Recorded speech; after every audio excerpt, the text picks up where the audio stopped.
join Greg and Richard right here on Talking Red.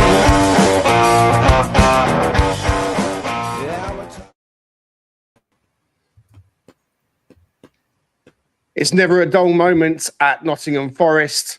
Signing hundreds of players, that tweet, getting a points deduction, fines for spitting, banning Gary Nevile and Bonnie Blue, and now reporting Spurs over an illegal approach for Morgan Gibbs-White and stealing, apparently, Crystal Palace's Europa League place.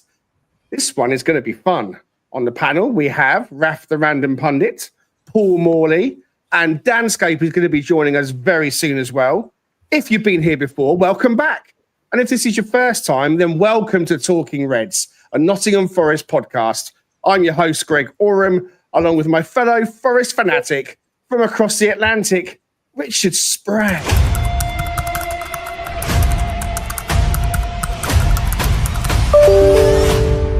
You've got mail.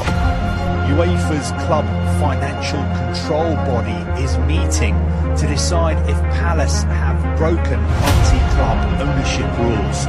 If they have, they will be demoted to the Conference League. If they haven't, they'll keep their place in the Europa League. The breaking story is that Crystal Palace will be playing in the UEFA Conference League next season. Not in the Europa League, as they'd hoped to after winning the FA Cup, but in the third-tier continental competition. Obviously, we're devastated. You've got mail.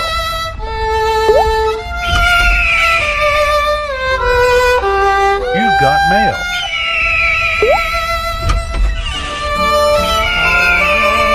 You've got mail.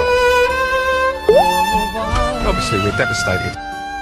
I could smile for Obviously, we're devastated. Then I saw you last night. You held my hand so tight. When you stopped to say hello, you wished me well. You couldn't tell that I'd been crying over you. You've got mail.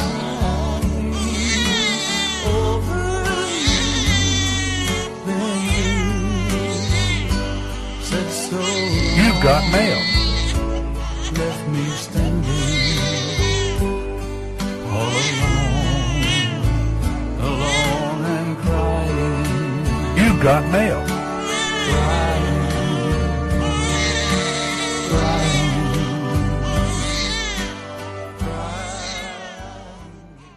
You've got mail. Obviously, we're devastated. There you go, guys. Welcome. Wow. I kind of felt we had to acknowledge Crystal Palace on this podcast. Good evening and welcome to everybody in the comments. I hope that you enjoyed our intro tonight. Richard Spray, how you doing, sir? You know, I'm pretty good. I don't know how I'm going to recuperate from that and the sort of Gollum-looking baby that you just put on the screen, but yeah, that was incredible, man. That was well orchestrated, beautifully theatrical. Just once again, just stellar stuff, man. But yeah, funnily enough, I was on my way home in this era of like Oasis now touring. I've got the playlist just kind of running through randomly, and what comes up just in relation to Morgan Gibbs-White, it felt a little ironic. Don't go away. Say that you'll stay forever and a day, right? So Indeed. Yeah, that was my funny little moment coming home. How you doing, Paul? It's good to have you back on Talking Reds. I've not seen you for a while. Yeah, good. Yeah, well, thank you. Yeah, I found that baby a bit scary as well. But apart from that, I'm good. Actually, funnily enough, I know you talk about. I was on my way home today on the M25, and there's a car that came across in front of me, which registration was F15 MGW, and I think I took a picture of it and sent it to you. I was like, oh my god, what's going on here? But it was some middle-aged white guy driving it rather than Morgan Gibbs-White. So he wasn't down in London today, as we know, he was a train. So yeah, but I'm good. Looking forward to getting into it, and I'm sure there's lots to talk about.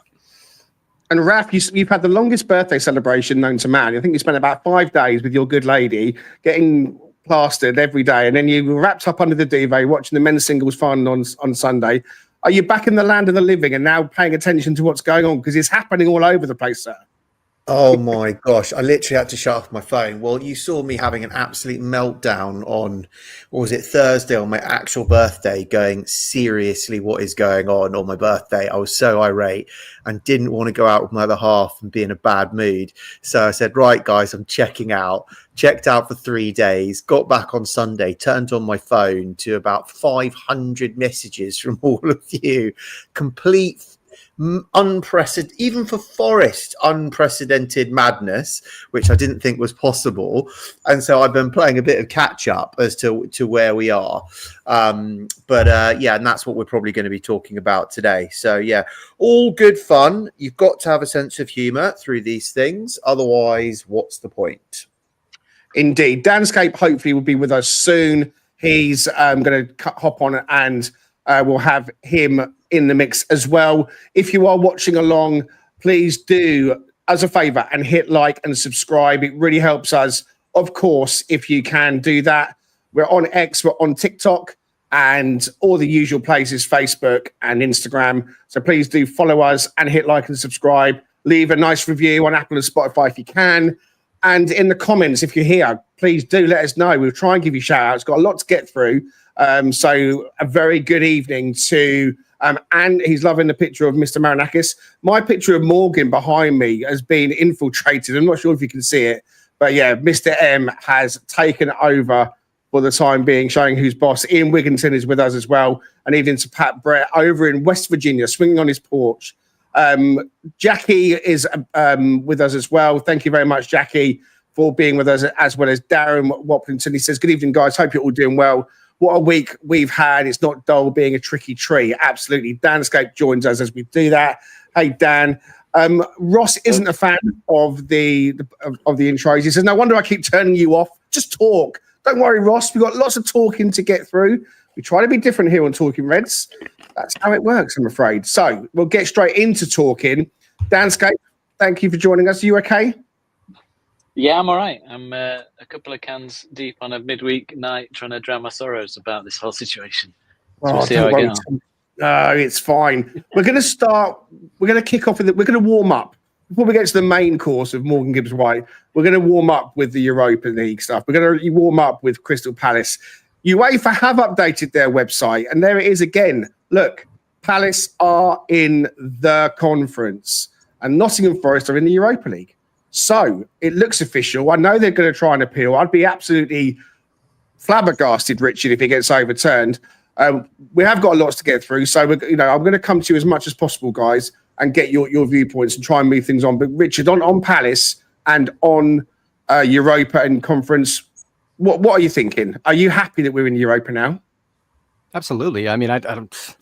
A self-respecting Forest fan probably isn't happy. I mean, I don't think we like the circumstances that drove that to happen, but I don't think there's any credence to. And I know Paul had the best analogy. I think he used some sort of analogy when you're purchasing or selling a home to kind of like spell the whole Rory Jennings concept that we have a moral obligation to give back that opportunity to Palace, which clearly is ridiculous. But yeah, I mean, that's just kind of stuff that's being thrown out there at the given moment, as we're all aware of, because we're all paying attention and have a pulse on the situation. But how could you not be excited?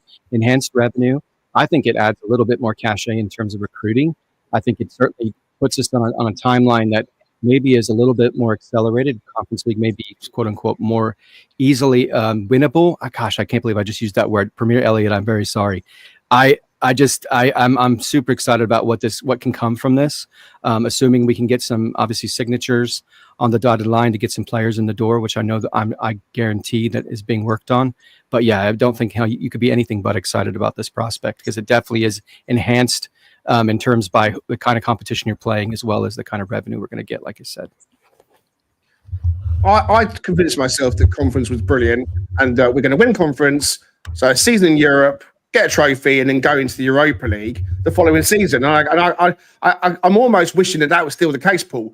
And I've seen one or two Palace fans now kind of throwing that out as well. They said, well, look, we're still in Europe. We've got more of a chance of winning the conference than anything else, and then going into Europa. Where are you on that, buddy? Yeah, I mean, as you know, I'd booked my hotels in Leipzig and all sorts, so I was looking forward to a trip there next May. I haven't cancelled them yet, just in case the appeal that they have is successful. But yeah, I think, look, if I was in Palace's shoes, then I wouldn't be too disappointed. You know, for a team that's not won anything for 120 years until a couple of months ago, they've now got a genuine chance to win another trophy next year. So I don't think that's to be scoffed at. I think from a Forest point of view, if they'd have been booted out of Europe altogether, and have possibly felt a little bit uncomfortable about it, but the fact that, you know, they've got, you know, I mean, we shouldn't worry about them, and you know, all this stuff about us stealing their place and all the rest of it, and Marinakis getting blamed. I think the fans are out tonight, Palace fans demonstrating, We're devastated. Marinakis, but I mean, it's nothing to do with us. I mean, you know, I mean, it's obviously. So I think the narrative has definitely shifted in the last 4-5 days about whose fault this is. And, you know, Forest were taking a lot of blame in the media. There was the whole stories a few weeks ago about writing to UEFA asking for Palace to be demoted and all the rest of it. And actually, it's what seems to be pretty clear in most, if you look at most journalists and posts now, is that, you know, Palace dropped the ball massively. They had plenty of opportunities to reply to both emails from the FA and the UEFA email, and they've ignored it, or, you know, they've not published the right email for people to contact. So it's wholly up on them. They're the ones that have messed up, and obviously we're the beneficiaries. And you know, all well and good for us. I think from a financial point of view, from a trips point of view, you know, there's more exciting journeys on the horizon than perhaps there would have been in the Conference League. So yeah, look, let's see what happens over the next couple of months with regards to Palace's appeal, and even if they win the appeal and we end up in the Conference League, I'm not going to be disappointed. You know, I'm looking forward to having a European tour somewhere. But I am more excited by the prospects of the Europa League for sure. Will Hobson says, can we send a review to you guys by email in relation, obviously, to the whole Palace? You can, talkingredspod@gmail.com. If you'd like to email us, letters of the week, we could do letters of the week focus, couldn't we, as well? Way NFFC says he's just watched Igor Jesus' first interview with Wolfie. Yes, indeed. I will give a plug to that. Wolfie has put something together and snagged an absolute brilliant interview with our new striker, Igor Jesus, live from Brazil with Wolfie on FFTV. It's going out, I think, to people that pay via Patreon. I think he's going to put it out tomorrow as well, potentially. So well done to Wolfie, a real feather in his cap. I'm not sure that Wendy at Forest is going to be too happy about that, but there you go. And Ant Gale, thank you so much for the $2 contribution to the pot. Really appreciated. He says, Mr. M can't hear Spurs. That's absolutely right. Mr. M cannot hear Spurs. Raf, I want to move us along, but just very briefly on Palace in Europa. Are you in the same kind of camp as everybody else, feeling quite happy about it all? I'm honestly not that bothered. Thanks for coming. At the end of the day, like it was just so much noise that we couldn't control. It's still not over. I'm not going to get excited about anything one way or the other until we actually firmly first kick a ball or actually put in a pot with our name pulled out of one of the pots, one of the competitions. What I would say, though, is that what is good is we seem to be on the right side of the script of the competition we're in. And as Richard was saying, that might help us with a bit of recruitment. It also probably steals the mind a bit in terms of the quality of the depth that we're probably going to be getting in as well. But other than that, I'm not really going to call it any other way. Just so much energy is being lost from thinking about things outside our control and that can flip-flop backwards. So, yeah, that's my position. I mean, I put a few bits on the screen for those that can see it. I mean, there was one quote that Steve Parish went on in the interview the other day, Danscape. You know, this is our one shot at Europa League in 164 years. I can't believe a club like ours, you know, and then that Nottingham Forest would want to take this away from us. I mean, that really irks me. It's not like we don't want to take. It's nothing to do with Forest. I think Paul said it and others have said it. It's absolutely nothing to do with Forest. And whether there was a letter or not, they're not going to pay any attention to us. I cannot believe, and I won't believe, that anyone at Forest wrote to UEFA demanding Crystal Palace's removal. Do you think that the appeal might get overturned after all, or do you think it's done and dusted now, Dan? I'd be massively surprised if it does. I think throughout this whole thing, the one thing UEFA have that we haven't seen with Premier League and PSI is they have a clear framework of what they consider to be, you know, decisive influence and all that, and it lists it out and it says if you've got this, you need to take action, basically. And here's the deadline for it.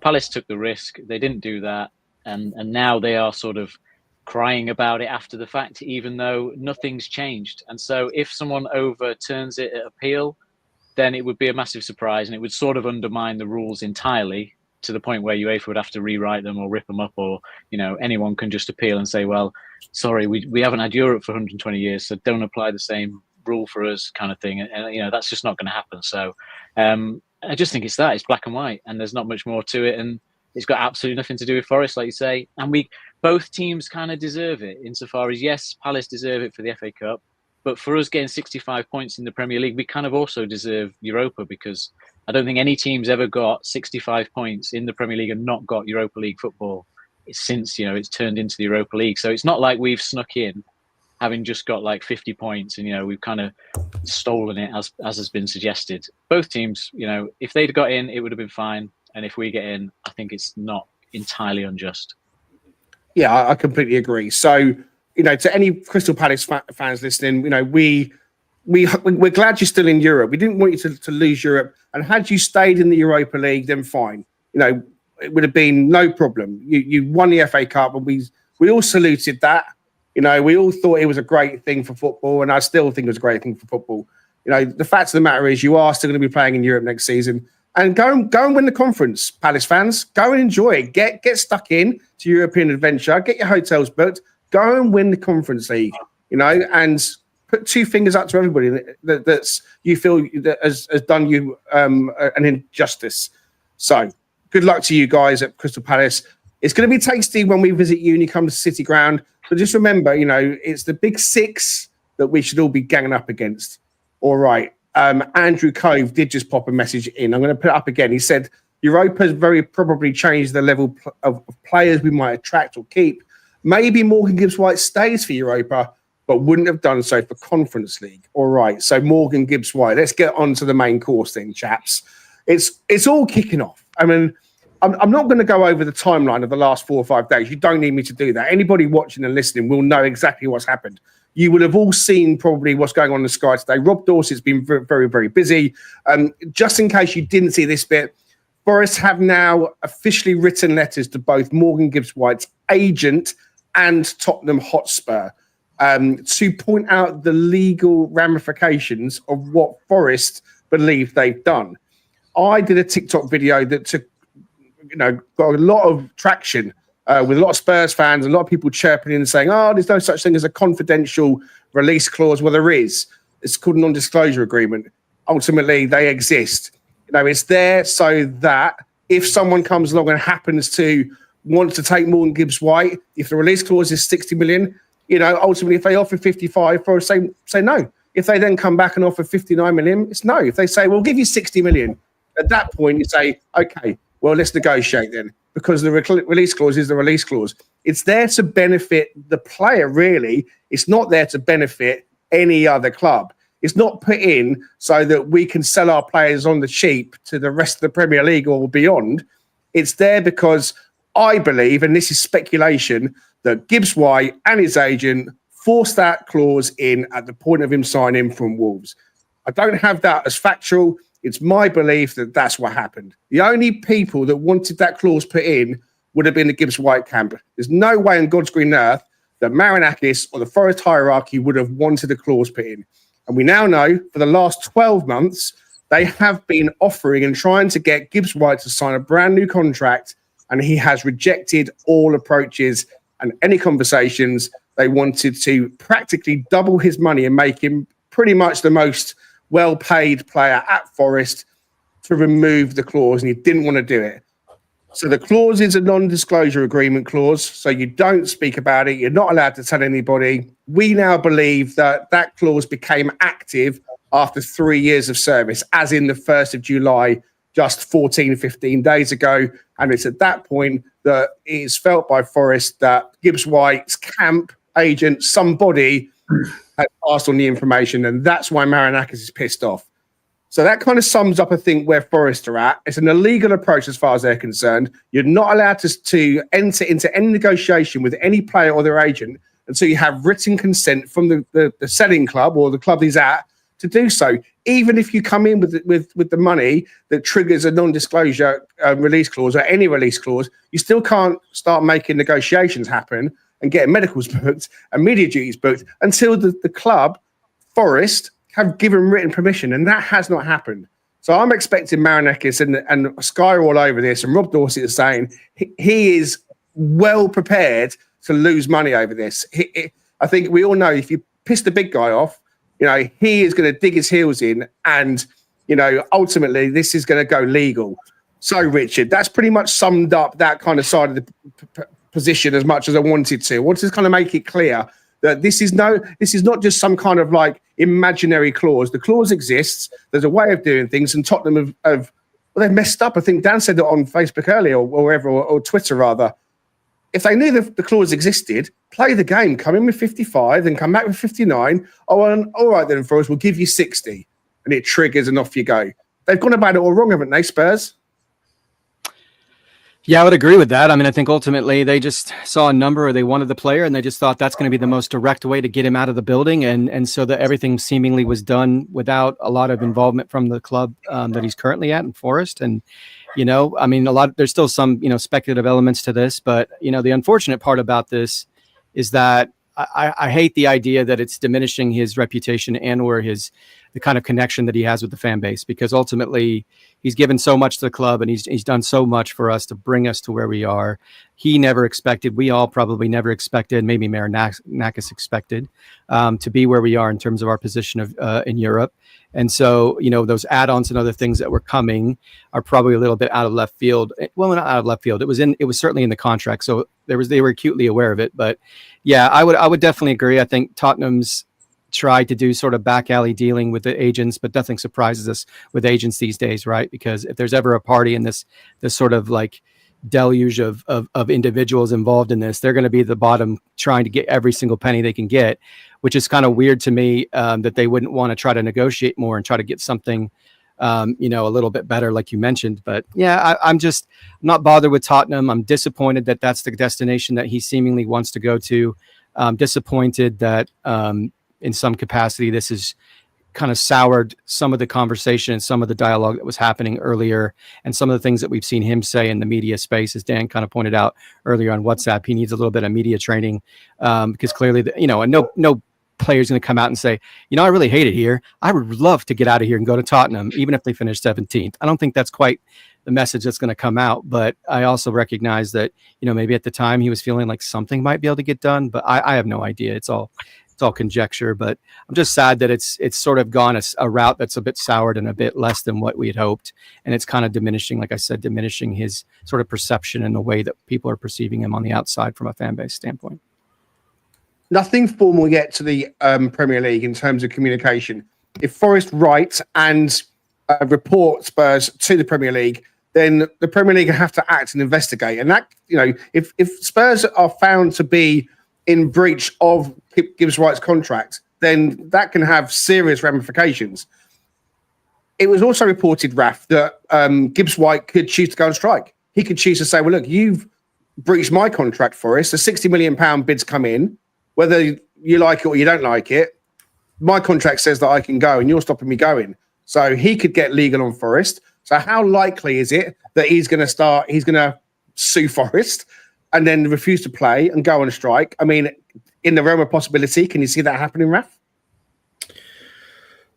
So I think if we look at it from Gibbs-White perspective, it doesn't really make sense for him to go on strike at all, because he's got his reputation to maintain. And I don't think that that follows you around for the rest of your career, the fact that you went on strike to leave a club. And the issue is we don't really know what the circumstances are here. And we don't really know how the information got out. He might have not even known anything about this. He could have been off on holiday and his agent took initiative to then go to Spurs. Spurs might not have done anything wrong either themselves, by the way, because the agent might not have mentioned the fact that this information was confidential and just said the release clause was 60 million. And they went, Cool. Here's 60 million. Right. So we don't really know who is at fault through any of this type of thing. From his perspective, I really don't think he wants to go on strike. If it was just me and I was in the same building as Marinakis, I wouldn't be going on strike anyway. Like, it's not really worth your while. So I genuinely think he's doing the right thing, which again gives you an indication about who the person that he is. I don't think he's a bad chap, right, at all. He's getting on with it and he's training. So I don't think he will go on strike. Legally wise, though, I am so fully behind Marinakis behind this, and I do think it's completely the correct thing. What I'm looking at this, and I've mentioned this to others as well, is as it stands at the moment in the football industry, unfortunately, agents and players have far too much power, and this is becoming a serious issue. And I am very impressed with Marinakis, and I'm sure other football owners will be as well, for sticking up for what is effectively, if it can be proven or not be proven, evidently logic dictates that confidentiality has been broken here, right? If they can prove it or not. And the fact that he's standing up for agent, it logically looks like the agent must be involved somehow, I would say. I'm not going to say that he is, but logically it probably is standing up to them. And actually then setting a precedent. And this is why I think if it goes to the Premier League will side with us, because they can't have this type of thing happening and effectively nullify what are confidentiality agreements in contracts, because nothing's going to get done about them if you do breach them. So I do think it's going to get litigious. I do think the downside for us is nothing. Then he just goes for 60 million, right? And Marinakis doesn't care about his reputation whatsoever. Like, he does what he wants to do, right? And as Forest, we certainly don't care. Everyone seems to hate us anyway. So what difference does it make? But if Tottenham are found out to have done something wrong, then they get a transfer ban. Like, it's really bad. If the agent's done something wrong, then he's going to have to pay damages up to what the difference is of what we can argue with our absolute mountain of lawyers as to what Morgan Gibbs-White is worth over and above the 60 million, because Tottenham aren't going to pay that. So the agent's going to be carrying the can. So Marinakis is in a very strong position. And this is, I think Morgan Gibbs-White is gone, right? He's gone. There's only one scenario, which I'll come on to later after other people have chat, where I think he stays. But this is all about extracting, in the next week or so, a figure larger than 60 million quid from another source in this bubble of transaction. And we're just using legal financial muscle to do it. But what I think is, from a correct standpoint of upholding the law, effectively, contractual law. I'm going to come to Dan and Paul in just a moment, but Richard, you've got to go in about 2 minutes or less. So I'm going to come back to you before you go. Was there anything you wanted to add on the Gibbs-White saga? I mean, could it be, Richard, that Man City say, hang on a minute, we haven't done anything wrong. Forest, we'd like to negotiate with you. We'd like to give you 60 million from Gibbs-White, or even just to kind of like say we're 61 or 62 and a half, just to kind of, make it edgy. Could that happen, do you think? Based off what they've spent and the gaps that they filled, probably not. It doesn't seem to make sense, and I don't think it would make sense for him. I use them as an example, but another club. Yeah, but I would say Arsenal probably it would be another possibility, just simply because of the fact that they're chasing after Eze, which we all know is going to be more than £60 million. So I if that doesn't come to fruition, then maybe they say, hey, our contingency is Morgan, because we see him as somewhat, which is kind of an odd thing. I don't know exactly how that would fit. Maybe I'm just not, running through the scenarios in my head in terms of football tactics and formational benefits with having him on Arsenal, but I know that they were interested, or at least that was reported at one point. So I wouldn't be shocked if something like that came out of it. But to your point, I think that's the frustrating thing about it is Marinakis is going the right way, as Raf pointed, but it just continues to be something that lingers, that I don't know how much it affects recruiting. I don't know if anybody on the outside looking in sees this as like, is this the kind of thing we deal with when we see a player leave? Especially if we get young players in and want to actually see them to be turned over for profit from a club standpoint. But I do think that it needs to end soon, because I don't think it benefits him and it doesn't benefit us. It doesn't mean that the recruiting team isn't going on. It's about its business sort of parallel to this, but I do think it needs to clearly have an ending point at some point in the near future. But I would agree. I think there's not an impossibility that someone like Arsenal might come in at the last minute potentially and try to sabotage it and be willing to physically negotiate with the club, but still get a better deal than maybe what they're going to pay for Eze, even though I think at this stage of his career, Eze is a little bit more of a dynamic footballer and has a bit better output in terms of his metrics. It's about 3:30, I think, over in Oklahoma. So you've got to go off to a meeting. So thanks for being with us, my compadre. So I'm going to send you off the style. Listen. Fuck off. Get out. See you later. Expect nothing less. Thank you. Goodbye. Danscape. I'm going to come to you now, and I'm going to ask you what you think. I've seen you posting quite a bit on X, and you've obviously got quite stoked up about all this. So where are you at? I mean, is there any world in which Gibbs-White signs a new contract at Forest and stays, or is he burned his bridges now, or have any bridges been burned by whoever's burned them, and that's it, he's off? He's burned his bridges with probably half the fan base. I think that's not going to change from now, whatever happens, unfortunately. Obviously, some people see it that you should have complete 100% loyalty to the club. Some people see it somewhere in between, and some are the other side of it. It feels to me like, obviously, the news we heard today about the fact that he hasn't wanted to sign the contract for however long, Forest have been sort of pushing to do that. To me, he's wanted to keep his options open. And I think if we'd have got into the Champions League, I think he would have stayed. I think at that point, you would have been saying a good news story this summer that, he signed a new contract and it's a big wage rise for him and he's in the Champions League. He's going to be our, potentially our captain a lot of the time in those games and all that stuff. I think that's one way it would have gone. But I think he wanted to keep his options open. And obviously we didn't get the Champions League. He then has obviously, sought out a bit of interest from somewhere else, either him, his agent, something like that, to try and get a move. Now, the problem I have with the Forest approach is, what options are you giving him if you aren't prepared to sort of accept these offers at some point? So regardless of whether Spurs know exactly the amount, or regardless of whether, they don't, it sort of doesn't change the position in that if Gibbs-White does want to leave, I don't know what other option you're giving him at some point. If you're just going to say, no, we don't want to sell you, no, we don't want to sell you, what else can he do than sort of try and force the move to happen if he doesn't want to stay here when he's got this other opportunity, which won't be there forever?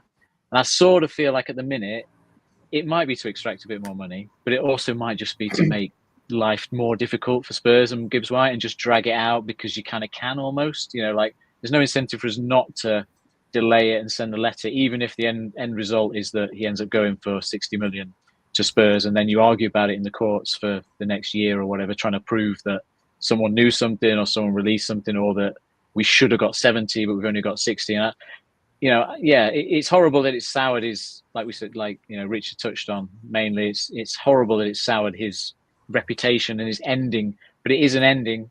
And as I think David Prutton always said on the Forest Focus one, endings are never good. Like, rarely does an ending end well.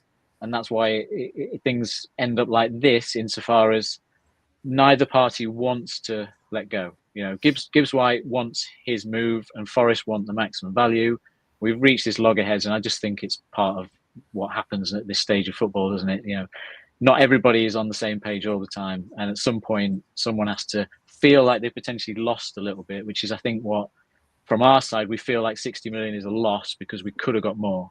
But the reality is where we are. We signed that clause. It was in the contract. And we've reached that stage where he's decided he wants to go. I said in my bit earlier, Paul, that in my head, I firmly believe that the non-disclosure clause, release clause, was insisted upon by Gibbs-White and his agent and his representatives when Forest signed him from Wolves. So was this always going to happen? That clause was always there. They always wanted it there. They always wanted it to be a certain figure. And so, again, I don't know if it was always available. Again, I've just guessed that it has become live and active after 3 years. It's my complete speculation on that. But if it was always there, let's face it as well, we know about clauses and they get triggered all the time, and nothing has ever happened like this before. So maybe Gibbs-White and his camp just thought, well, it's a release clause, and so if it gets paid up, then I'm going, and that's the end of that. They probably didn't expect this to happen. So should Forest have seen this coming, do you think? And how is this going to get resolved? Because is it going to get resolved with lawyers getting involved, having to get involved and be legal, and the Premier League coming in, or an independent arbitrator coming in? Or can you see Marinakis backing down? Because at the moment, he's obviously hot-headed and fiery. It doesn't do the club any favours. I mean, it's a massive distraction, isn't it? Yeah, I don't think Marinakis is going to back down. He's not. It doesn't strike me as that kind of character. Not at the moment. Not at the moment. And as far as the release clause goes and it being in there, I think if you think back 3 years ago when we signed Morgan Gibbs-White, he completed 90 minutes of Premier League football 3 times, and we or they or somebody insisted on a release clause of £60 million for a player that had played 3 lots of 90 minutes of Premier League football, which, when you think about it, it seems perfectly reasonable to have that as a clause in a contract in order to get a player that at the time was the most coveted player that we were after, that was the one player that the manager wanted in order to build his squad for the Premier League. So I have no problem with there being a release clause there in the first place. I think the one thing that disappoints me with all of this, and everyone's touched on it, is I think, and people will disagree with me and I may get criticism for what I'm about to say, but I think people have jumped on the bandwagon of slagging him off far too quickly without knowing the full facts of what's gone on. So if we think back 3-4 weeks ago, every single Forest fan on X, on whatever social media platform that you want to name, was robustly arguing that anybody who suggested that Forest were writing to UEFA to ask for Crystal Palace to be kicked out of the Europa League was wrong to do so, because nobody's seen the letter. So how could they positively say that was the case? Similarly, none of us have been involved with the discussions that have happened about a contract or what's gone on with Spurs. So it's all conjecture, it's all hearsay. I think there's a subtle difference between a player not wanting to be somewhere and a player not wanting to sign a new contract that doesn't have a release clause in it. And I think there's an important but subtle difference there.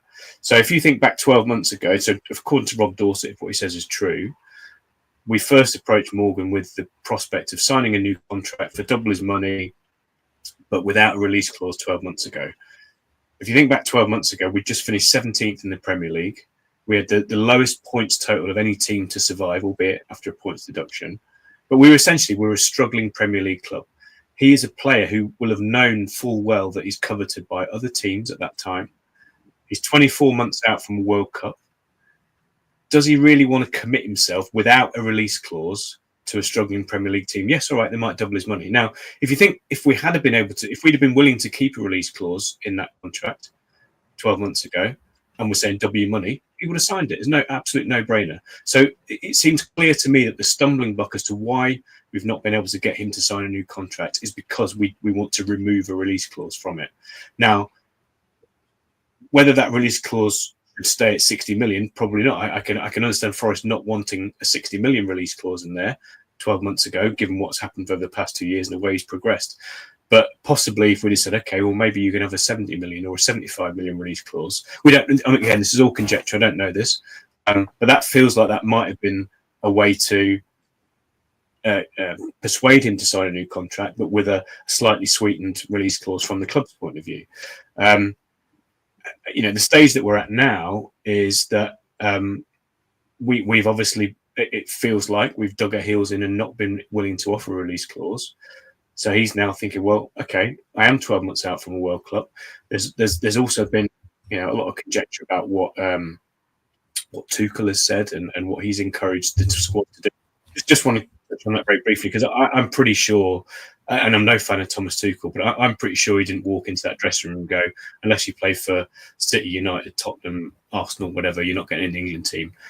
Possibly what he did say, which I think is perfectly reasonable, is that we're going to be coming up against teams like France, Spain, et cetera, Brazil at the World Cup. all of whom players play in top clubs that play in the Champions League. So in order for England to be competitive in that World Cup, I want as many of you as possible to be playing Champions League football, which is a perfectly reasonable thing to say. Now, Gibbs-White may well have listened to that, if indeed that's what Tuchel said, or something to that degree. And as Dan said, as other people said, if Forest had got into the Champions League, we probably wouldn't be having this conversation. But the fact that we haven't may have forced him to consider, okay, I do want to get in the England squad. I'm not going to be playing the Champions League. Until recently, it looks like I'm going to be playing the Conference League. So what are his options in order to further himself, further his career, in the absence of Forest agreeing to a release clause? He maybe feels that his options are limited to continue at Forest. So look, there's lots of things that we don't know. And as I say, the one thing I'm a bit disappointed about is the way people have turned on him so quickly, when the same people a few weeks ago were, saying let's not jump to conclusions about contents of letters and things like that. And I know it's conflating two issues, but the underlying principle of not jumping the gun about making your mind up about a situation without knowing the full facts, I think is the same. So let's see what plays out. If you're asking me what I want to happen, I would dearly love for some reconciliation over the next week or so, and for Gibbs-White to sign a new contract with a release clause of a bit higher value, and maybe he goes in 12 months' time. That's what that would be my ideal solution. And I'm pretty sure that you talked about him his reputation not being rescuable. If he does that, and if he comes out with a statement, and if he then scores the winner against Brentford in the 90th minute on the 16th of August, all will be forgotten, I promise you. And everyone will start singing his name again. So let's see what happens. I'm not saying I think that will happen. That's what I'd love to happen. I think Raf's probably more accurate in what will happen, is that he probably will go. We'll probably get a bit more money from him. And we'll hopefully spend that money and get a decent replacement. We are football fans and we are fickle, and so it wouldn't surprise me that they can turn again. I don't think everyone's upset, because I think losing Alanga and then all of a sudden this coming out of the blue, things were looking really good. We locked in Nico and Ola Aina and Nuno himself to contract extensions, and we were looking ahead at who we might sign. And losing Alanga was a blow, but we understood, we got to sell someone at some point soon because of the PSR thing. So we kind of took that one on the chin a little bit. And this one feels like we've been kicked in the bollocks. And we're kind of almost being kicked in the bollocks on a daily basis at the moment, because I think none of us really want this to go on and on and on. One half of me loves Marinakis digging his heels in, sticking up for Forest. I'm not having it. Agents got too much power. We made an agreement. You've broken it. You can't do that. And I love all that. At the same time, I'm with Raf. And I think many other people think he's going to go. So let's just try and get this done and dusted. So I think it's going to be a little bit of digging in to make it difficult for Spurs and for Gibbs-White. But I do think ultimately, in the end, sense will prevail. Nicky Randall is a sports lawyer, not QC anymore, KC. He might have a word in Mr. Marinakis' shell and say, look, I think maybe we got to try and resolve this. If we can try and get more money, then fine. But I wouldn't surprise him if he ends up going to Spurs for 60 million, and that's that, and we take a bloody nose on it. Peter is in the comments, and he says, please hit the like and subscribe button. I would love it if you would do that, guys. So please do. Just over 200 of you watching and listening along. Hit the like and subscribe if you can. And we're grateful for you joining us so far on this live stream. It's one of our latest that we put out, and so I'm grateful. It's 9, it's nearly 9:15 at night, and so I want to also give a shout out to Wolfie, who's quickly hopped on. He has had his interview with Igor Jesus, as I said earlier. He says that Igor Jesus is flying into the UK on Thursday. I think we did actually let this out of the bag last week, Wolfie, because you'd already told me this was happening. But I didn't say you'd told me. But yeah, he is coming into the UK on Thursday and joining up with the rest of the Forest squad. And I wouldn't be surprised if that applies also to Jer Cunha as well. So we have got a few bodies over the line and in the door. We're going to take a quick cheesy break. When we come back, we'll talk some more Gibbs-White, and then we'll get into transfers on the incoming variety. The Cheese Trader, based on Grape Lane in York, is a cheese lover's paradise. Home to some wonderful specialty cheeses, relishes and chutneys, and also with a fantastic street food menu. Try their loaded fries or posh cheese on toast. It'll be the best you've ever had. Owned by Forest fan Stu Freestone, the cheese trader proudly sponsors Talking Reds. Quote Talking Reds every time to get 10% off your order. The Cheese Trader and Talking Reds, the perfect cheesy mix.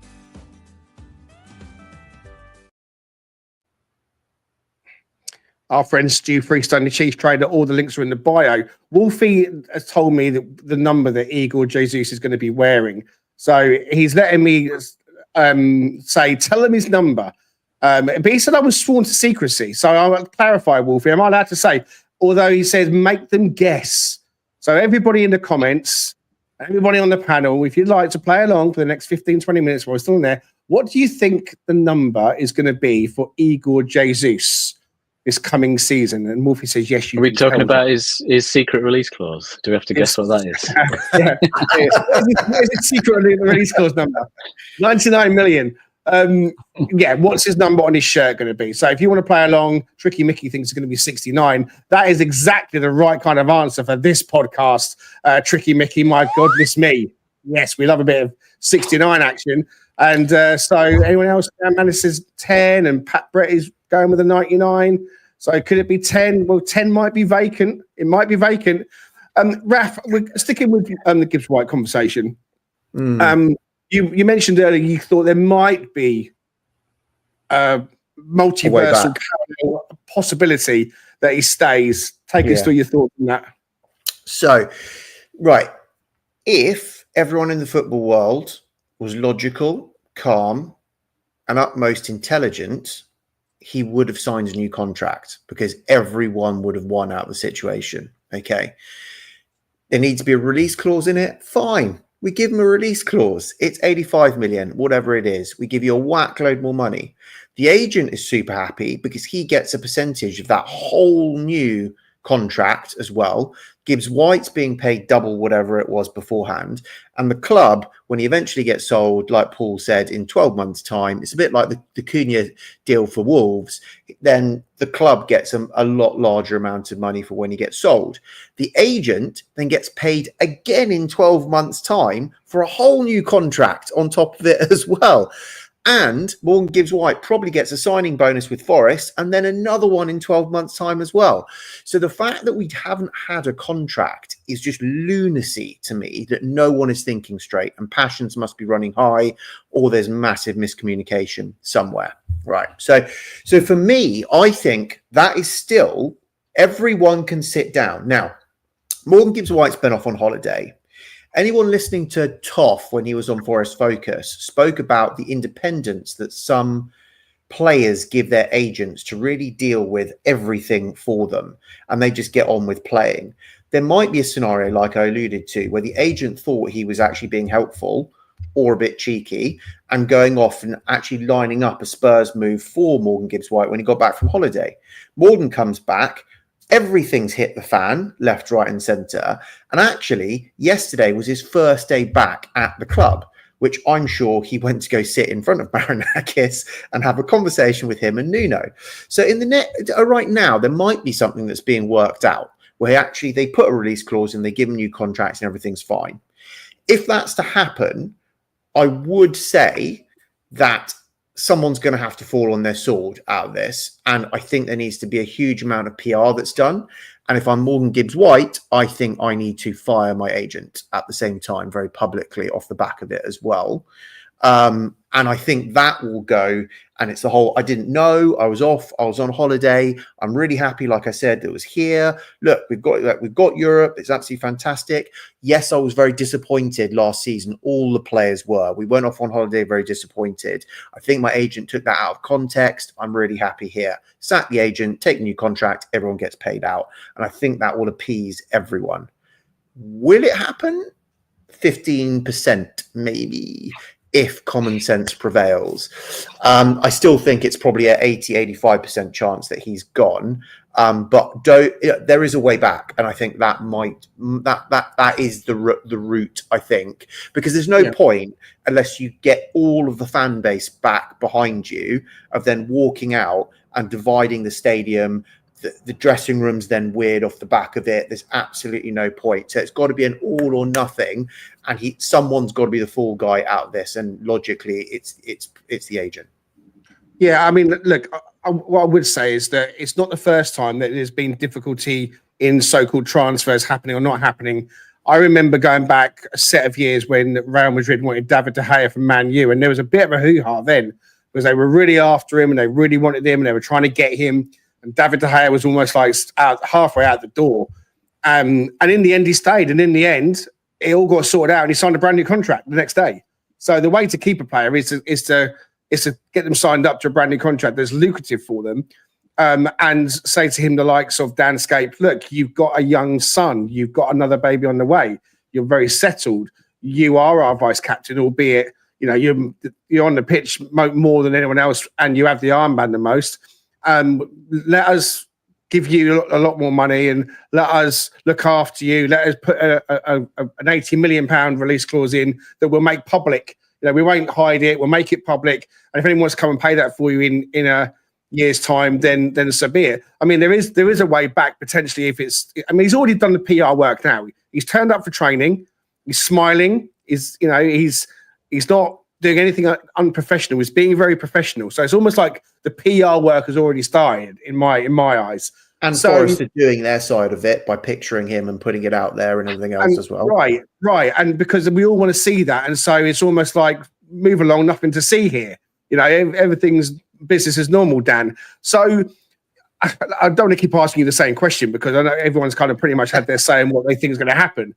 But if he stays, do you think that the will be able to move on quite quickly? If he stays in the right, what I'm trying to get at is that if he stays, I think the fans got to be a big part of that. It's got to be a big part of the fans come along with that, and the club I think have got to be sure that the fans will come along as well. So if he decides to stay, is that pushback that's happening now got to stop? Is it almost like the fans got to say, look, we want you to stay, please stay, we love you. The reason why we're pissed off is because we love you so much. Could that be a deciding factor in maybe turning him back to us? Everyone backs off a bit. I mean, I'm a veteran of the Van Hooijdonk strike. I can remember that vividly, and it was devastating. I've never forgiven him. I've never forgiven him, and I won't. I can't abide. I can't understand why people would put him in their all-time Forest team. I'm sorry. I know there's lots of you out there, people that I really love and respect, but how can you put a PVH in your all-time Forest team when you did what he did? I just don't get it. Sorry, Dan. Have you answered your own question then, Greg, right there and then? No, but he went on strike and he did something really bad. Morgan hasn't necessarily done anything like that, has he? No. Look, I think Morgan Gibbs-White loves Forest. I don't think that's in doubt. I think he's absolutely loved playing here for the last 3 years. He's loved every minute of it. He's given absolutely everything he can to get us as far as he can. But there's just more appeal for that Spurs move, regardless of money. I understand what Raf's saying about the money and the contract. That is part of it, I'm sure. The release clause, will someone actually pay 85 million quid for him? Possibly not. No one's bid that much so far. Otherwise, obviously they'd have got further. So for him, it's a massive risk to say, all right, I'll take an 85 million pound release clause because he might never get that move at that point.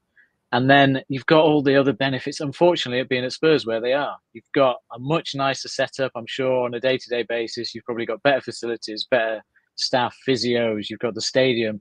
Look, he's an ambitious player. He's given us everything that he can while he's been here. But I just think he wants that move. And I think he'll try and make that move happen. And he's trying to do it the right way he doesn't want to piss off the club. Yeah, he doesn't want to be the guy who's going on strike. I don't think he would get to that point.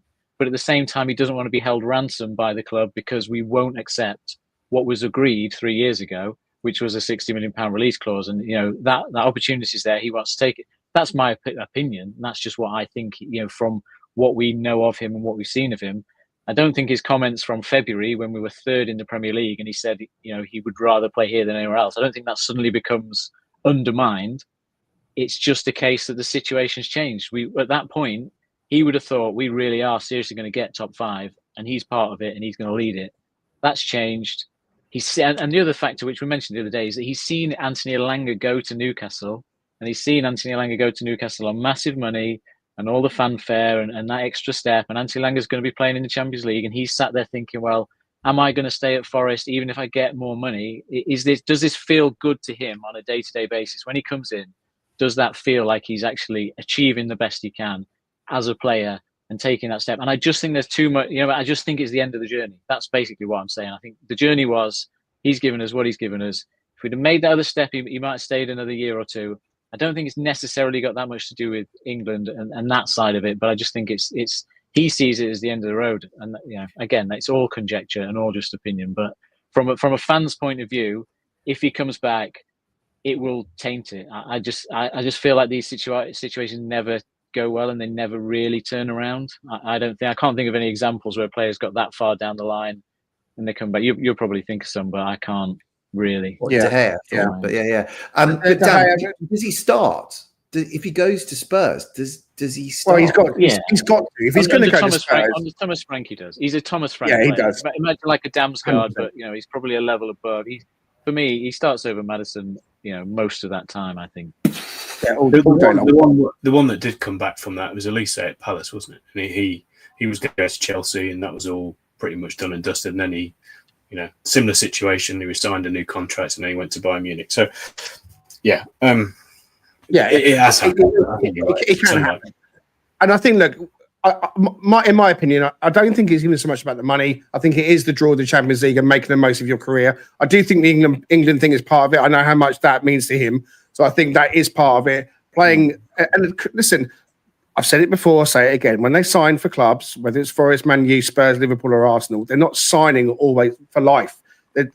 Especially for a club like Forest at our level, we are a stepping stone. We were always going to be a stepping stone. It was always going to be this way. So, it is the end of the road, probably. We've talked about how he might stay in the realms of possibility. Yeah, it is a small percentage, but it looks like he's going to go. We are at just nearly the hour mark. We're going to go over today because we've got more to get through. And this is, there's loads going on, and we want to make sure we chip into a few other bits and pieces as well. How are you feeling in the chat about the perceived lack of transfer activity? I'm going to ask the panel about that right now, in fact. The perceived lack of, who's worried? Because we've got Jer Cunha through, we've got Igor Jesus through. Don't forget to keep chucking in what you think his shirt number will be as well. I'll let you know about that before we finished. But Douglas Luiz has been a player that has been mentioned, and it came up again today. TalkSport have been reported that with Morgan Gibbs-White set for the exit, Forest are eyeing a 50 million Premier League return for Douglas Luiz from Juventus, who hasn't really particularly settled there. As long as we get his girlfriend to come and play for the women's side, I'm all for that. So that's a goer for me. So we'll whiz through another couple, and then we'll get some conversation happening.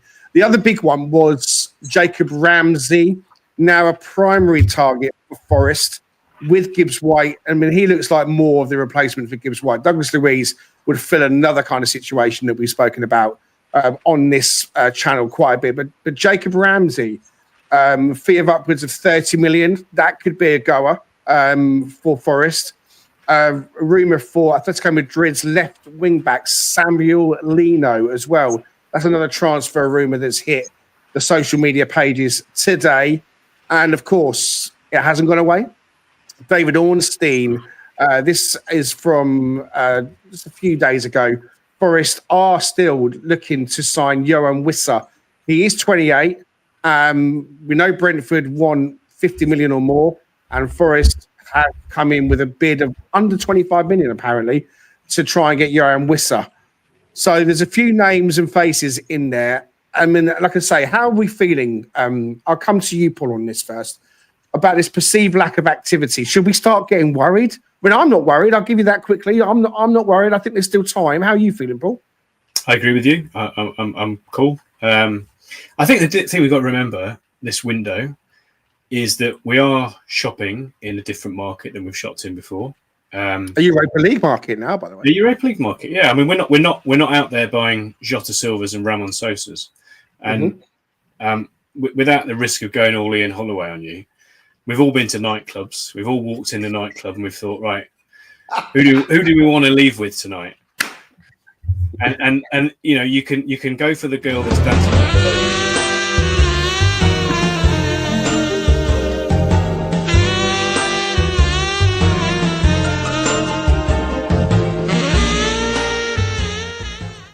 We know your game, Paul Morley. We know your game. Well, no, it's an analogy, isn't it? I like my analogies. And look, if you walk into a nightclub and you're wanting to walk out there with the most attractive person in the room on your arm, i.e., the one that's dancing on the podium versus the one that's dancing around the handbag in the corner, you're going to face more competition for that particular trophy, for that particular outcome. So, and that's where Forest find themselves. We're after. Douglas Luiz would love him to come. Visser, yes, please. Ramsey, absolutely. Whether any of those are dependent on Gibbs-White going, I'm not sure. And now we've got the Elanga money, given the way the whole PSR works, the amortization possibly gives us the ammunition to buy 3 players like that without necessarily needing to sell Gibbs-White. I know Raf might come in on that, might have more knowledge on that than me, but we seem to be going after the type of targets that are going to improve us, and I think we just have to accept that means that we're going after players that other clubs with credentials, with European football, with X, Y, and Z, with ability to offer wages, etc., are also going to be interested in. We're not necessarily after the under the radar players, or arguably the under radar players that we might have been after. We've already secured. We've already done good business with Jesus and Cunha. So they're your under the radar players that we've been signing for the last 2, 3, 4 years. Last 2 years, let's say, successfully. We've already secured that. We're now shopping in a market where there's going to be more competition, which might take a bit more time. Might mean that we get a few knockbacks. But I think, and we've mentioned it before, the whole Europa versus conference thing, I think, will have an impact. Whether or not people might be waiting to see exactly that till that's 100% confirmed, that could be a thing. So I think we've got to be patient. I think, look, we're 15th of July. It would be ideal if we get 1 or 2 in before pre-season really kicks off. But as we've seen, I think somebody put a tweet out the other day about the players that came in towards the end of the window last year, i.e. after the season started, and still had good seasons. So it's not a panic time for panic stations at all just yet. I think we just got to, again, the recruitment team have earned enough trust over the last 18, 24 months to tell us that they know what they're doing. And I'm sure come the start of the season, we'll have 1 or 2 or 3 through the door that are going to make us much stronger than we currently look at the moment. I think as well, you've got to throw into the mix that they would have had a plan without a shadow of a doubt. And that plan has been disturbed with the Elanga situation. And it's been even more disturbed with the Morgan Gibbs-White situation. And all attention has been on what's happening with that and how that changes their focus in terms of who they're targeting. This week, for me, is a really crucial week, Danscape.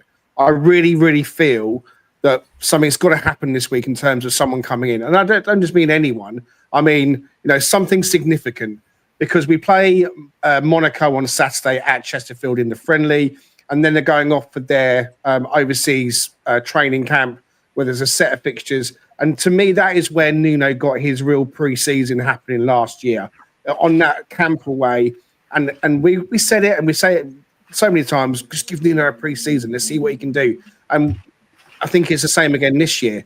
So where are you at in terms of transfers and the activity? How are you feeling? Look, it ramps, the nerves ramp up by the day, definitely. I think you've got till the end of July, really, where you want to get your couple of key signings in. It does depend where you're signing the players from, I think, how soon you need them. So actually, we've done it right in bringing Jesus and Jair over. They're the younger guys from another continent. They need to be in early. They need to settle. If our interest is in potentially other Premier League players that are already in the country, they're already in the league, they're literally just moving a couple of cities up or down the country, then you can leave those deals a bit later. And naturally, they sort of do, because clubs are shuffling around players and deals happen or don't. So, it depends what kind of player you're going for as to when you need them in. I think there is room for some later transfers for those kind of guys. As we saw with, say, Ward-Prowse, who came in and he did all right for us for a few games. But it's I suppose the trouble is there's not been many links so far, I don't think, that have really seemed logical until Jacob Ramsey today, where it seems like that's exactly the kind of player that we've been really good at signing in the past.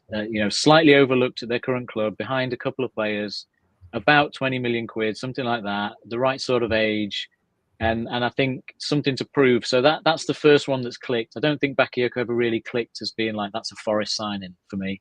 I don't think Douglas Luiz does either. I'd be slightly disappointed if we chucked a load of money at him when we've already chucked quite a lot of money into the central midfield role, and that seems to be the area where we spend lots of money, but then we don't spend money on attacking players as much. So for me, it's that Elanga replacement primarily in the first instance, because it feels like we've had a little bit of time to deal with that. So it'd be good to tick off a winger in the next week before we go to Portugal, so that at least when they line up in Portugal against Fulham, you've actually got someone that you think is realistically going to play on that right hand side a few times. Because at the minute we don't have anyone there, do we? That's even in the running to play that role. So that would be a good starting point. But I think we've got to the end of July to really start panicking if nothing's happened and nothing's moved for us, to start adding to the attacking areas of the team. What are your thoughts on Alex Iwobi? Yeah, I mean, as a potential, that'd be very solid. Yeah, simple. Fulham haven't signed a single, but like they're not going to give away anyone. They're the only team that I don't think have signed anyone so far.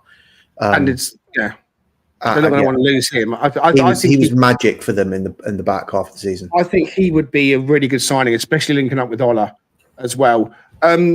Raf, I want to come to you now because I want your view on how you're feeling about transfers. I want you to touch on some PSR stuff.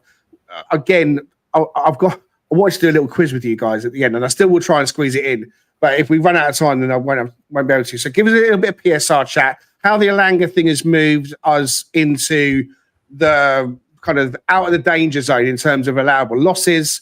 Let's say Gibbs-White goes for the 60, etc.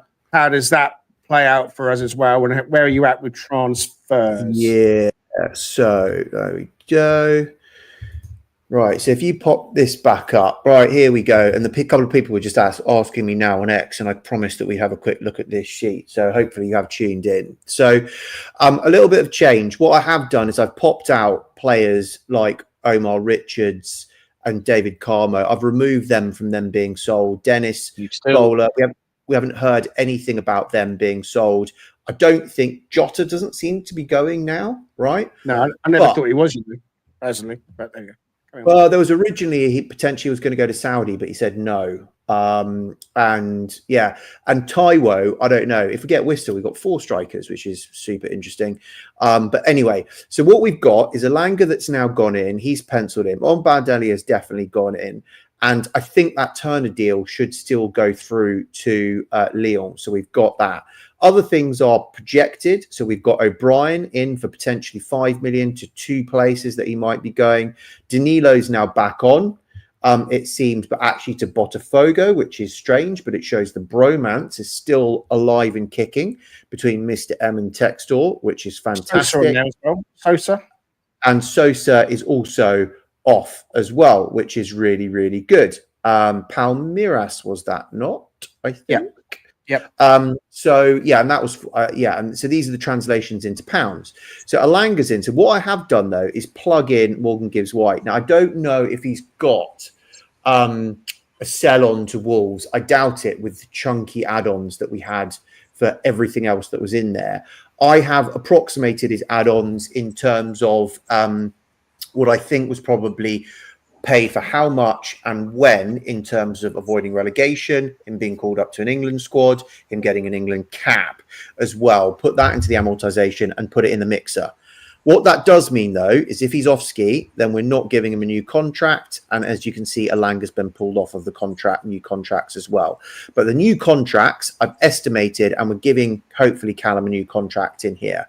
We haven't changed this matrix, but the good news is that we are now about 50 million quid above the point of doom of points deductions come 30th of June 26, so next summer. Right. There's a whole different question about sustainability of the club ongoing, because that's about what we're losing every single year without selling players, about 100 million quid for those that are listening. But that's because we haven't got rid of a whole lot of these other players that are burning up amortization and wages. So if we clear the decks like we're trying to some of these other players, that will actually come down a little bit. But we can't lose sight of is the fact that we're offering new contracts that are better to players. we're buying in a higher caliber of players. So actually the churning number that's the core every year is going up.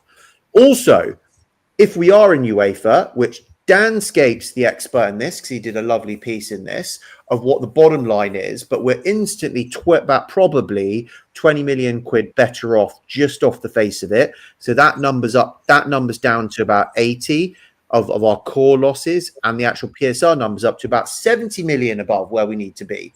And we've already got players that we're theoretically buying in here plugged in. So actually, we are now very in the clear for PSR for next summer. We're not necessarily super in the clear for the summer after that, but we'll do a much more in-depth view. I'm not going to do it now because we're running out of time, but we're not miles off unless we go bonkers and buy super expensive players now compared to what we've drafted in here. So life's looking good. We can go after... look at some better players. We can get in a Wissa, we can get in a Douglas Luiz if we want to, we can get in a Ramsey, we can pay for them. It is all fine. And we might not need to sell Heaven and Earth next year as well if we can get rid of some of the Deadwood as well that's in there. So that's a really quick update. And I'm sure as things crystallize a bit more, we'll do a bit more of an in-depth where we actually are and what does that mean for this year and next year as well. We're going to have to fire sale in 2 years' time kind of thing. So that's a bit in the PSR. Very quickly, though, what I'd like to say is if Morgan Gibbs-White does go, right, this offers up an opportunity to not be wedded to having a 10. And actually, we can change the formation and we can have more than 2 people in midfield, which might be the reason of how we can actually transition into having more possession and having more control over games, which as far as I'm concerned, I love the idea. Danscape, you've been a bit of a fan of the old 3-4-3. I was a bit of a purporter of the 4-3-3. Dan's way doesn't involve having to have lots of wingers, actually, because we can have those 10s and then we've got the wing backs that operate a lot better. Oh, wait, we've got Moriera and we might be getting Curbano, who would actually fit that wing back model as well. And then we wouldn't have to go buy an absolute truckload of fullbacks. We probably need a senior starter, but we may then have, that might be enough if we run that system. But we do, and I am going to go against Dan a bit, I do want us to spend a bit on a proper midfield to sit next to Ando. And I want that absolute commanding vocal leadership presence in the middle of the park. And I just want, for me, that is the biggest way we transform our team. But it's not lost upon me that Callum is the only wide player that we've got at the moment. But switching to a 3-4-3, we don't actually need wingers because the wing backs do that. And Jota then comes into play a little bit more. Callum came out of the academy at Chelsea, majority of the time playing behind the 9. So he's very good at doing that. And I think he's our best shooter, even better than Wood, just slightly, I would say. And so getting him more central would give him more opportunity to get strikes on goal. And I think that would benefit us. Yeah, I think I don't mind a 3-4-3 or 4-3-3.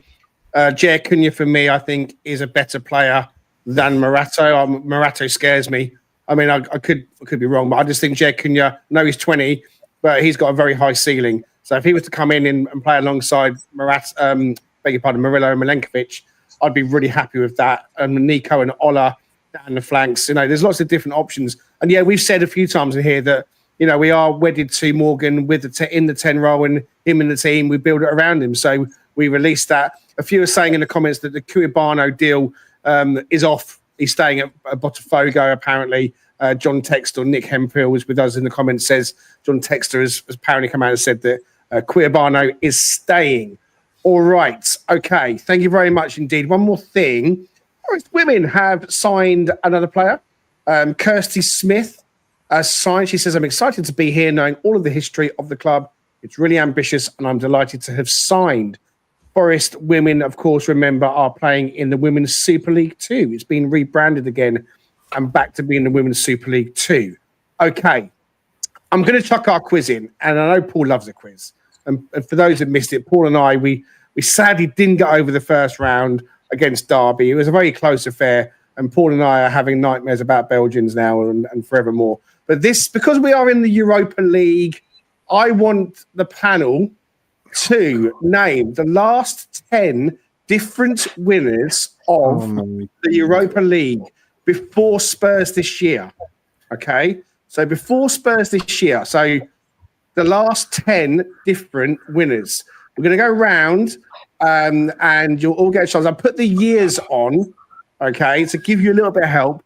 So, Dan, we're starting with you. Give us your first team in the last 10 of the last 10 different ones to win the Europa League. What have you got for me? I was not prepared for this one. Let's go with a random shout of Valencia. Valencia won it. Valencia. Let's see. Is Valencia tenable? Dun, dun, dun. Doesn't look like it's it. not. It's not. No. I'm sorry. It's not. It's not. My internet's have been a bit funny at the moment, so if it's breaking up a little bit, I apologise. Paul Morley, can you give us a team? Yeah, I'm going to go with a safe one, Sevilla. There you go. That is the safe one. Did they win it the last 10 years, though? They won it 4 times, haven't they? 10 years. Yeah, well, can we just have those? Why do I get the feeling Paul is going to absolutely mop up? This is Paul Morley's all day long. But yeah, Sevilla won it in 2023. So yeah, they are tenable. Over to you, Raf. Roma. Hey, Roma. Roma, are you tenable? They got to a final, I remember, possibly, but are they tenable? They lost to someone recently, didn't they? I can't think who they lost to. Whether it they did. They did lose. They didn't. They aren't tenable, I should say. So at the moment, Paul's ahead on 2 points. Dan, we're back to you. I don't mind giving some clues. If you get stuck, I can give you some. How about? I mean, there must be a German club somewhere. There is a German club on. No, you can only think of Spanish clubs and maybe Portuguese. I don't know. Benfica. They ever had a double? Benfica. Let's have a look and see. Are Benfica tenable? Sporting. I know that people might be playing in the comments. I'm trusting the team to not look in the comments. I've got my full screen. I'm on full screen. That's why I'm doing so badly. I need the help. Paul, over to you. Atalanta.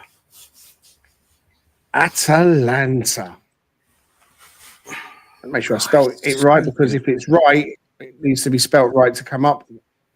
Are Atlanta tenable? They are. They won it the year before Spurs, so they won it last year, basically in 2024. So Atlanta is tenable. Okay. I'm back with you, Raf. Juventus. Yeah. Because they had to climb back from being auto-relegated, and so probably smashed a while it. ago, though. I'm doing so badly at this. Afraid not. Juventus is not tenable. Think maybe closer to home. Touch, guys. Give you a bit of a clue, a bit of a helping hand. Oh, yeah. Actually, that's quite a good point. That's you. Notts County. Not as close as that. Well, for me, Sheffield United. I'm really stumped here. There's got to be a French team. There's got to be somewhere in. I'll help you out. There isn't a French team on there. So I'm helping you. There's no French team on there. There is a German team. There's a couple more Spanish. Yeah. There's a Portuguese team in there. There's another couple of teams that I won't. I'm just going to guess Spanish teams then. Let's go with Bilbao. Athletic. Bill. I'm going to spell this wrong, probably. I think that's spelled right. I got it right the first time.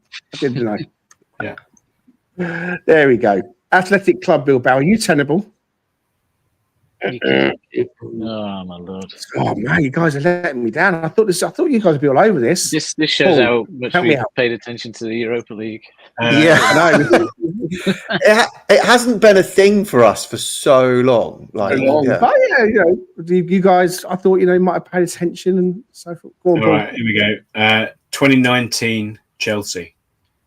Yeah.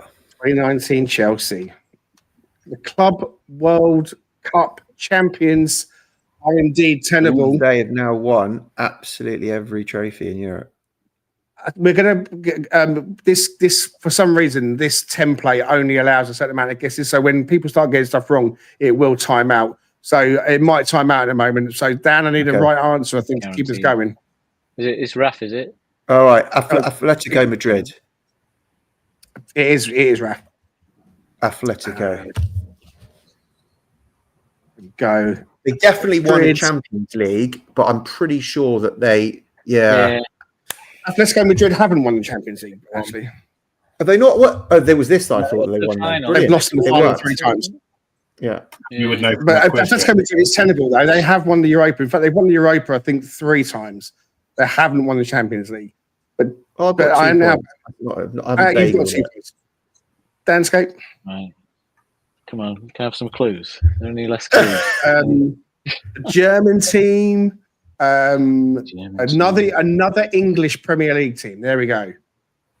There's another English Premier League team in there. Is there?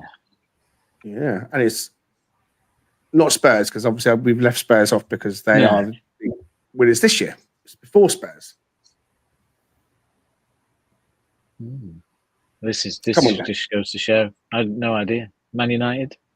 Correct. No, Manchester United is going to be tenable. Wow. Yes. All that time ago as well.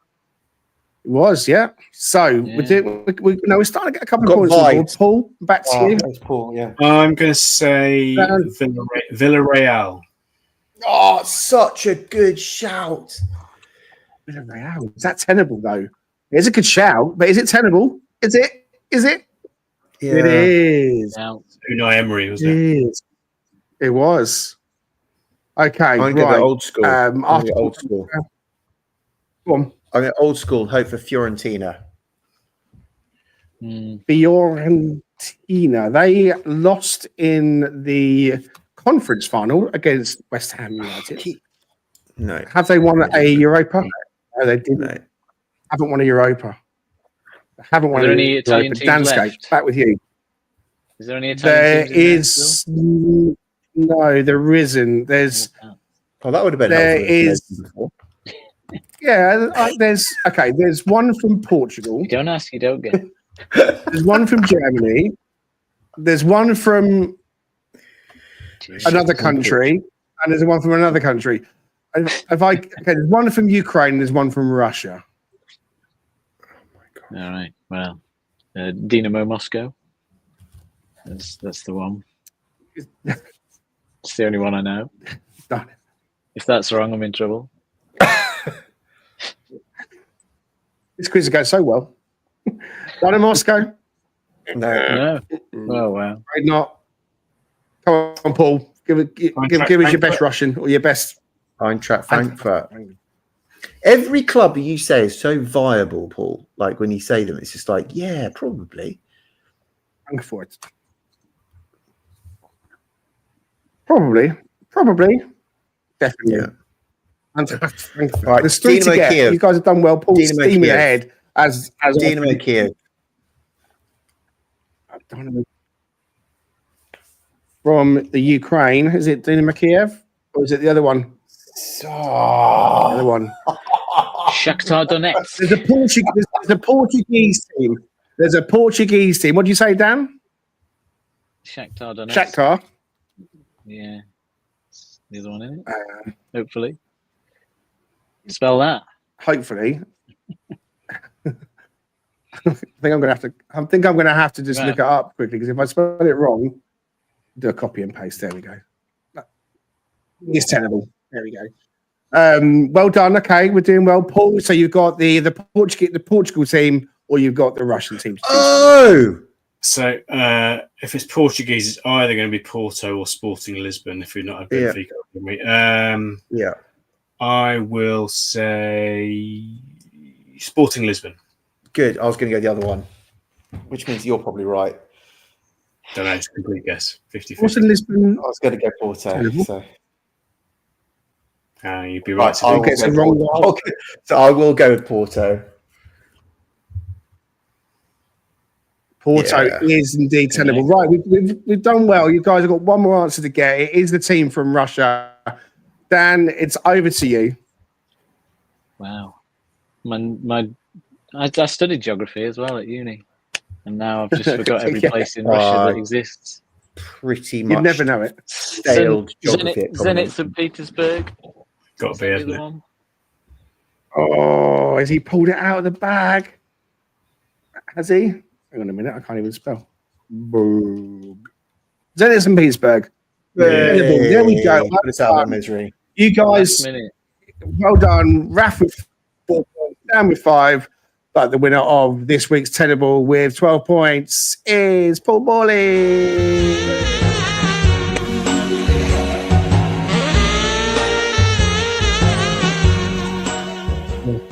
Yeah, the father himself. Thank you so much to everyone that's been with us in the comments and playing along. I can now reveal to you that Igor Jesus will be wearing the number 19 on the back of his shirt at Forest. The number 19. Apparently, the Premier League do not allow the number 99, which I didn't think was the thing. I thought they did allow it. Yeah, I thought they did. But apparently not. The number 99 is not allowed, which I think is disgraceful, I have to say. Look, he's going to be wearing the number 19, and that's hot off the press. Massive, didn't he? 66. He wore 66. And I don't understand if it's a 2-digit number. What difference does it make? You know, but there we go. I'm a bit gutted. I want him to be wearing the 99, but there we go. It is the number 19. Please hit like and subscribe. Thank you so much for watching and joining along and playing along. Please do hit like and subscribe. We haven't got time to do a whole load of like endings and bye-byes, but Raf, Danscape, Paul Morley, you three are absolute legends. Thank you so much for being on the panel with us tonight. And we'll be back again very soon. Keep your eyes peeled. We'll be all over social media in our individual accounts and Talking Red accounts. So chatting away as much as possible, but we'll be back very soon. Hopefully some updates. Next time we speak, maybe Morgan will be out the door completely. And hopefully, more importantly, maybe 1 or 2 special new Forest players will be putting on that new Garibaldi shirt ahead of the new season. Looking forward to the weekend and the game in Monaco. We'll see you soon.